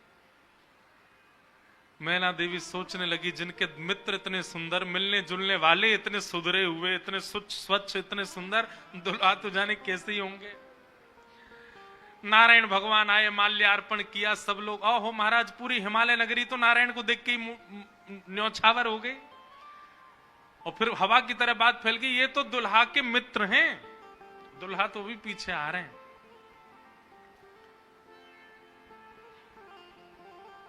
उनके पीछे आए चतुरानन ब्रह्मा जी। अच्छा, ब्रह्मा जी का रूप पिक्चरों में ऐसा दिखाया गया, सफेद दाढ़ी सफेद बाल, बूढ़े नहीं है ब्रह्मा जी, बेचारे आदि देव हैं, इसलिए उनको बूढ़ा बड़ा बताया जाता, पर बूढ़े नहीं है, वो भी खूब सुंदर है। 4 मुख वाले सुंदर। नारद जी ने बताया ही था कि आपके जो होने वाले दामाद हैं, पंचवक्रम, 5 मुख हैं उनके। तो 4 मुख देख करके मैना देवी बोली, 5वां मुख ऊपर होगा, दिख नहीं रहा है, यही है। बोलो, मैं किस मुख से आपका धन्यवाद करूं? आप यही है ना, पंचवक्र है ना, इनके पंचमुख होंगे, 5वां ऊपर होगा। वो नहीं नहीं नहीं, ये तो चतुर्मुख है, ये तो ब्रह्मा जी हैं, ये भी दुल्हा नहीं है।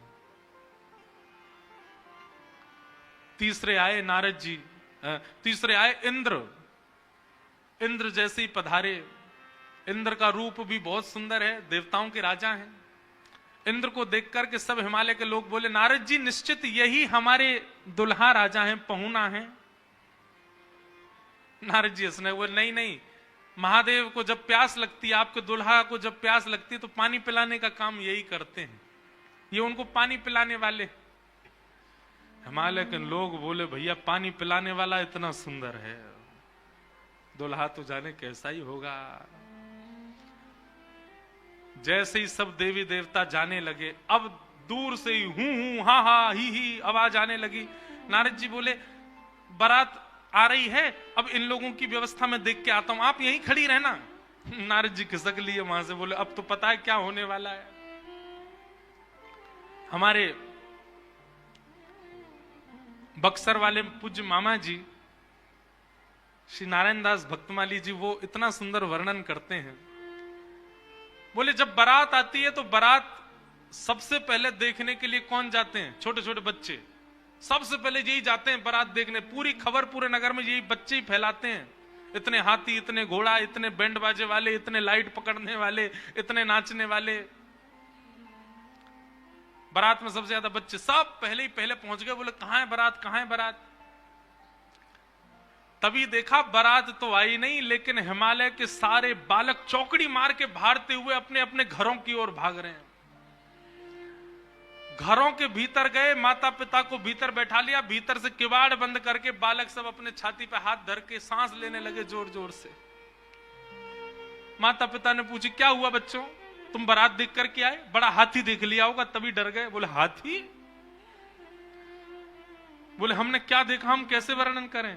अरे बाप रे बाप, कैसन कैसन भूत प्रेत, कैसन कैसन सांप।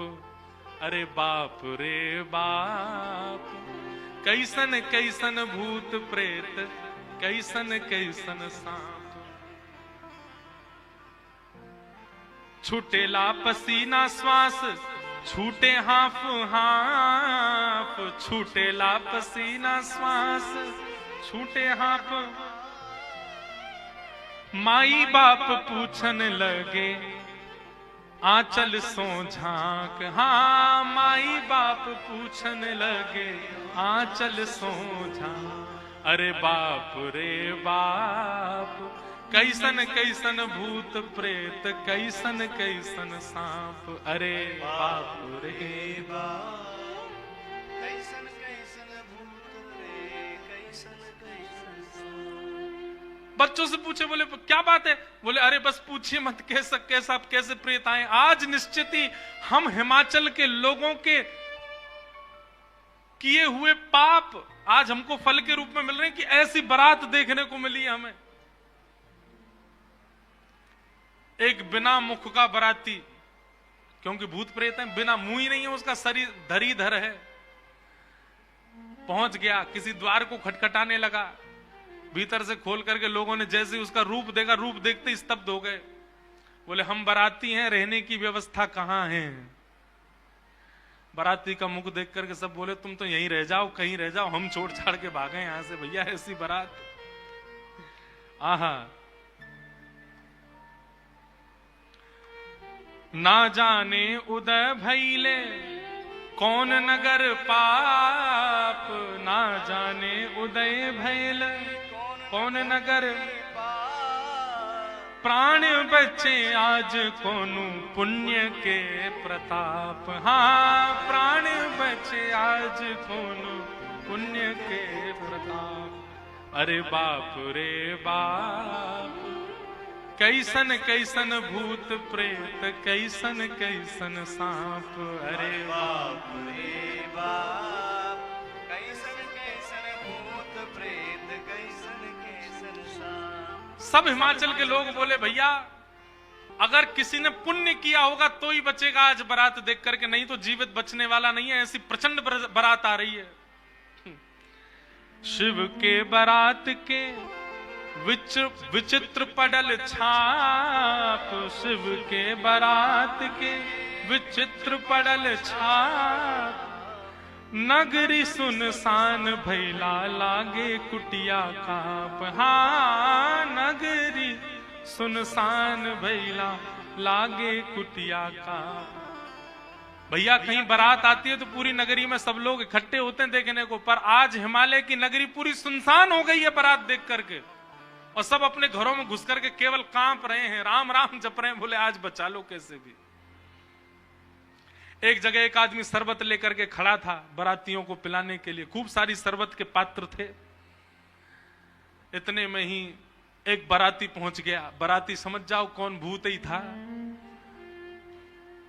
हिमाचल महाराज ने कहा था कोई बाराती परेशान नहीं जाना चाहिए, और बस शरबत वाला तो बाराती को ही देखता रह गया। बाराती आए और आकर के शरबत उठाए, शरबत उठा करके पीना तो दूर, उससे स्नान और कर लिए, शरबत में ही नहा लिए। शरबत में स्नान देख करके शरबत बटोरने वाला भाज गया। वहां मैना देवी और हिमाचल महाराज खड़े थे। कर्मचारी दौड़े दौड़े आ रहे हैं, बोले बारात आ गई, तुमने शरबत पिलाया? हाँ पिला दिया। पिलाया नहीं, नहला दिया। अच्छा अब चलो ये पकौड़े मंगौड़े बने, ये ले जाओ, रास्ता में सबको पवाओ, किसी और को भेज दीजिए, सेवा का सौभाग्य किसी और को भी दे दीजिए, मुझे प्राण बहुत प्यारे, इकलौता हूं अपने माता पिता का। ऐसी बारात। महादेव नंदी पर सीधे नहीं बैठे, उल्टे बैठे हैं। क्यों? नारायण भगवान कह के गए थे कि मजाक होता है। बोले हम ही प्रारंभ कर दें मजाक। उल्टे बैठ करके गए नंदी पर और श्रृंगी भृंगी से कह रहे हैं हारे इंद्र की जमात, नारायण की जमात, ब्रह्मा की जमात से कम तो नहीं लग रहे? बोले कि महाराज अपनी जमात से आगे कोई नहीं है, सबरी जमात फीकी पड़ गई हमारी जमात के आगे। ऐसे ऐसे भूत प्रेत, ऐसे ऐसे बाराती तो किसी बारात में नहीं गए होंगे, आप चिंता मत करो। महादेव बड़े प्रसन्न है। बोले बहुत बढ़िया, कोई कमी नहीं छूटने पाए, करो बढ़िया व्यवस्था। आहा, कोई करे भय से विलाप, कोई करे अलाप, कोई करे भय से विलाप, कोई करे प्रलाप, कोई करे आंख मूंद राम नाम जाप। हाँ, कोई करे आंख मूंद राम नाम जाप। क्यों? अरे बाप रे बाप, कैसन कैसन भूत प्रेत, कैसन कैसन सांप। अरे बाप रे बाप, कैसन कैसन भूत प्रेत, कैसन कैसन सांप। कही लगन नारायण मिट सब कर संताप, कहने लगे नारायण मिट सब कर संताप, शिव जी दयालु दीने उठ पल के थाप। हाँ शिव जी दयाल दीने उठ पल के थाप। अरे बाप रे बाप, कैसन कैसन भूत प्रेत, कैसन कैसन सांप। अरे बाप रे बाप, कैसन कैसन भूत प्रेत, कैसन कैसन सांप। शिव जी की बारात आ रही है महाराज। मैना देवी हाथ में थाल लेकर के खड़ी हैं। भूत प्रेत पिशाच डाकनी साकनी ये सब तो नगर में ही व्यस्त हैं। नगर में ही जितने लोग थाल ले लेकर के खड़े थे वो उनसे तो ले ही लिया, अब नगर में घरों में घुस घुस करके उनके घर की सामग्री निकाल निकाल के पा रहे हैं। बाराती आए हैं श्रृंगी भृंगी के साथ में, नंदी पर सवार होकर के महादेव जैसे ही मुख्य द्वार पर पहुंचे। नंदी विशाल, यहां के नंदी देखे आपने महादेव के सामने कैसे विशाल नंदी, नंदी नंदी दिख रहे हैं। अभी दुल्हा तो दिख ही नहीं रहा, नंदी इतने सुंदर। नंदी का पूजन किया, पूजन करके महाराज मैना देवी बोली दुल्हा कहां है? नंदी के ऊपर बैठे, किनारे आकर के देखा तो उल्टे बैठे, मुख तो दिख ही नहीं रहा है, पीछे का अंग दिख रहा है। मैना देवी बोली श्रृंगी भृंगी से, बोले दुल्हा राजा को कहो घूम जाएं, उल्टे काय को बैठे। श्रृंगी भृंगी बोले ये देव नहीं है महादेव हैं, ये नहीं घूमेंगे, ये जैसे बैठे वैसे ही रहेंगे। बोले तो फिर तिलक पूजन कैसे होगा? बोले नंदी घूमेगा। नंदी उल्टा जब हुआ तब महादेव बैठे हैं और सबरे काम खराब करवाने वाले श्रृंगी भृंगी हैं। आप नीचे मत उतरना, आप दुल्हा हैं, सासू जी ऊपर आएंगी तिलक करने। शंकर जी भी बिल्कुल भोले भाले जैसे बता दो वैसे कर रहे हैं। अच्छा भगवान नारायण वैसे तो बड़े प्रिय हैं, पर वो भी दूर खड़े खड़े उनको भी आनंद आ रहा है। बोले बढ़िया है, ऐसी भी बारात एक होनी चाहिए, तो जीवन भर याद रहे सबको।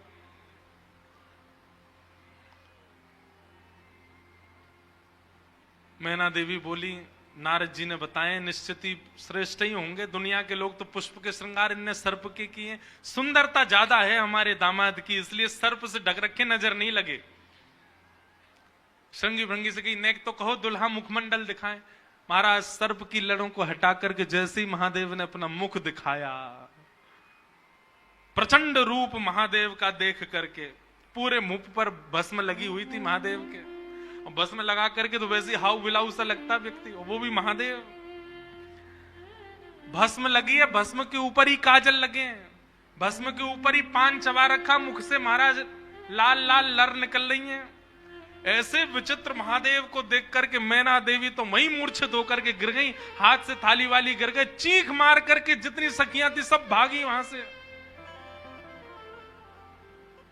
महादेव ने श्रृंगी भृंगी को देखा, श्रृंगी भृंगी तो आश्चर्यचकित पड़ गए। महादेव बोले तुम लोगों के मुख इतने मुरझाए से क्यों लग रहे हैं? बोले भगवान स्वागत करने आई थी, ये तो मूर्छित ही हो गई। महादेव बोले सब नगरों के अपने अपने रिवाज हैं, यहां मूर्छित होना ही रिवाज होता होगा, दुल्हा को देखते ही सासू मां मूर्छित हो जाती, यही रिवाज होगा। चलो अपने जनवासे में चलें। और जनवासा कहां है? शमशान घाट। जनवासा बनवाया था लेकिन वहां नहीं गए, जहां पर जा सारी बारात वहीं पर जाएगा दूल्हा, और सारी बारात कहां है? वो तो शमशान में। शमशान में जाकर के दूल्हा राजा बैठ गए और बार बार श्रृंगी भृंगी से कहें कोई कमी तो नहीं? बोले नहीं बहुत बढ़िया है, सब बिल्कुल बढ़िया है। भगवान नारायण बोले भैया अब हमको चलना चाहिए, महादेव से बात करनी चाहिए, ये तो ऐसे तो काम बनेगा नहीं, ऐसे ब्याह कैसे होगा। नारायण भगवान गए और भगवान जाकर के शमशान में बैठे महादेव से जाकर के बोले यहां क्यों बैठे हो आप? बोले नगर में कोई है ही नहीं तो कहां जाएं, यहीं बैठेंगे। नगर तो पूरा खाली पड़ा है, कोई है ही नहीं स्वागत करने के लिए। एक माता जी जरूर आई थी, ये बता रहे थे वो हमारी सासू मां, वो भी मूर्छित। बोले मूर्छित हो गई? शंकर जी बोले मूर्छित नहीं हुई, सत्यता हम बता रहे हैं आपको। बोले क्या हुआ था? बोले हमने उनकी थाली की ओर देखा, थाली में वो जल का लोटा लेकर के खड़ी थी, जल का लोटा उन्होंने फेंक दिया। क्यों फेंक दिया? उन्होंने सोचा जब हमारे दुल्हा की जटा से ही गंगा निकल रही है तो इनको सामान्य लोटा क्या दिखाएं हम, इसलिए उनका लोटा गिर गया।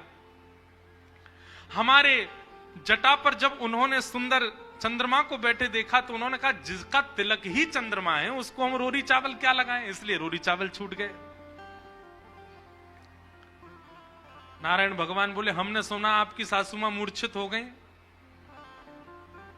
बोले मूर्छित नहीं हुई तो दुनिया की सास जमाई की आरती करती हैं, बलैया लेती हैं, दामाद सासू को प्रणाम करता, पर हमारे रूप पर न्योछावर होकर हमारी सासू मां ही दंडवत करने लगी हमें, मूर्छित नहीं हुई है। शंकर जी को हृदय से लगा कितने भोले हैं आप। यहां नारद जी पहुंचे। अब महाराज अंदर तो मातम बन रहा था, सब लोग पार्वती जी को घेर करके बैठे हैं। मैना मैया जैसे तैसे होश में आई, होश में आकर के बोली हमने नारद का क्या बिगाड़ा, ऐसा पति, इसके लिए इतना घनघोर तप करवाया पार्वती जी से, हमने नारद का क्या बिगाड़ा। आहा, नारद जी महाराज तभी आ गए। ये संत का लक्षण है, केवल माला पहनाई जा रही हो वहां पहुंच जाए नहीं, जहां पर सब लोग महाराज दांत कसकसा रहे हैं कि नारद जी मिल जाएं तो हम उनको बताएं, नारद जी पहुंच गए वहां बीच में। संत का लक्षण है कि जहां अपमान की भी स्थिति बने वहां जाने में भी जिसको संकोच ना हो वो संत है। नारद जी आ गए।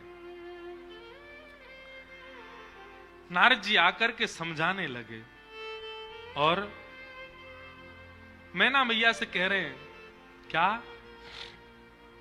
तब नारद सब ही समझावा, पूरब कथा प्रसंग सुनावा, मैना सत्य सुनहु मम वाणी, जगदम्बा तब सुता भवानी।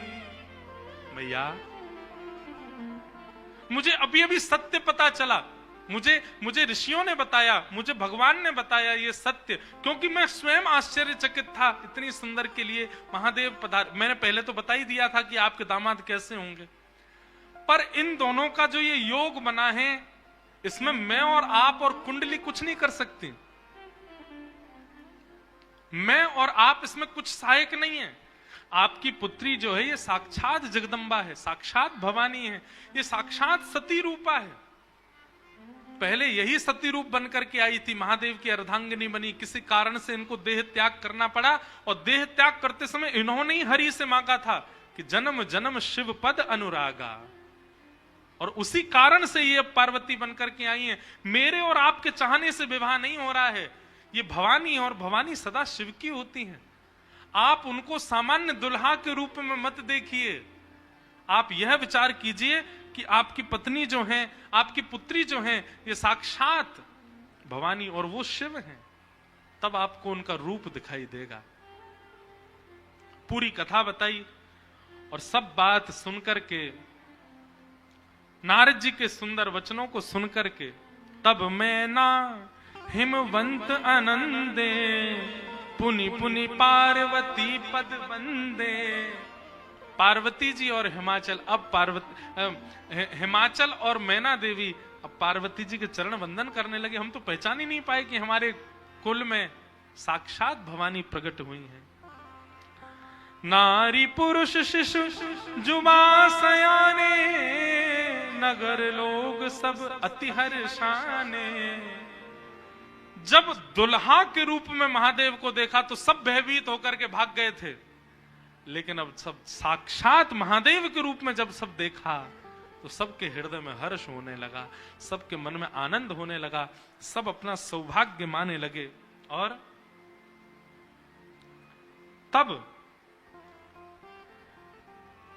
विविध पाति बैठी जेवनारा, लागे पुरुषन निपुण सुवारा, नारी वृंद सुर जेवत जानी, लगी देनकारी मृदुवानी। और फिर से मंगल गाने शुरू हो गए। महाराज सारियां जैसे गारियां देती हैं वो गारियां सब प्रारंभ हो गई। महादेव का सविधिवत पूजन आदि हुआ। अब मैना देवी ने जाकर के जब महादेव को देखा तो महाराज उनकी सुंदरता के आगे तो सब फीके लगने लगे। ऐसे सुंदर नेत्र, ऐसे सुंदर कान, ऐसे सुंदर नासिका, ऐसा सुंदर श्रृंगार, महादेव के रूप भाव को देख करके मैना देवी बलैया लेने लगी, बड़भाग मानने लगी। सब आनंद में भर गए और वेद मंगल गान करने लगे। भवानी की सुंदरता का तो क्या ही वर्णन करें। सुंदरता मरजाद भवानी, जाई ना कोटि हु वदन बखाने। कितना भी वर्णन कर लें उनका वर्णन हो नहीं पाएगा। पानी ग्रहण जब कीन महेशा, जैसी पानी ग्रहण हुआ, हाथ में हाथ रखा पार्वती जी का, कन्यादान होकर के जैसे ही महादेव का विवाह संपन्न हुआ, सब देवी देवता आनंद में भर गए, नृत्य करने लगे, आनंद होने लगा, सुमन बरसने लगे, आकाश मार्ग में सब प्रसन्न होने लगे। बधाई हो। वाह, ऐसी रूखी बधाई दोगे? काशी से आप चल के आए, वृंदावन से हम चल के आए, रामेश्वर भगवान को यहाँ ब्याह कराए और ऐसी रूखी बधाई जोर की दो। बधाई हो, बधाई हो, बधाई हो। आहा, मानो ऐसा लग रहा राम जी ने तो शंकर जी स्थापित किए, ब्याह हम काशी वाले ने आके कियो यहाँ पे महादेव को। आहा,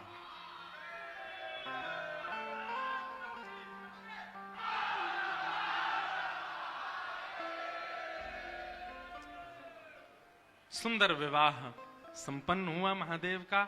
आप सब लोगों ने भी विवाह का प्रसंग श्रवण किया।